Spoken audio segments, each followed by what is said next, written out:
તો ભારતમાં ટોટલ 12 જ્યોતિર્લિંગ એ મહાદેવના અને 12મો જ્યોતિર્લિંગ ઘૃણેશ્વર મહાદેવનો આ જ્યોતિર્લિંગ છે. લો દર્શન કરી લો ભાઈ હવાર હવાર. ભાઈ મેં તો એકદમ મસ્ત દિલથી હું તો 4 વાગે આવી ગયો હતો અને સ્પર્શ દર્શન કર્યા, એકદમ આમ અડીને દર્શન કર્યા. અને બીજું શું એ ભાઈ ખબર છે કે તમે ઓય દર્શન કરવા આવશો ને ઘૃણેશ્વર મહાદેવ જ્યોતિર્લિંગમાં તો કેવું આ ટી-શર્ટ ઉતારવી પડશે. અંદર હમણાં હાલ હું અંદર ગયો ને તો સ્પર્શ દર્શન કર્યા તો બધોય જેટલા જેન્ટ્સ હતા ને બધોય ટી-શર્ટ ઉતારી દીધી હતી અને મેં બી ઉતારી દીધી હતી. પણ દર્શન એકદમ જોરદાર થઈ ગયો. આમ કેવું શાંતિસર ભીડ ભાડ વાળું નતું. અને હમણાં હાલ જુઓ ખાલી પબ્લિક કેટલી વધી ગઈ હાલમાં. હું હવાર આવ્યો તો હાલમાં પબ્લિક કેટલી વધી ગઈ. પેલો સંજુ રહ્યો એ ઉભો, સંજુ લાઈનમાં ઉભો જો. હું તો વહેલો આવી ગયો તો ભાઈ.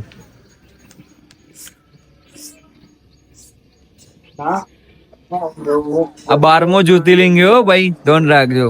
હર હર મહાદેવ.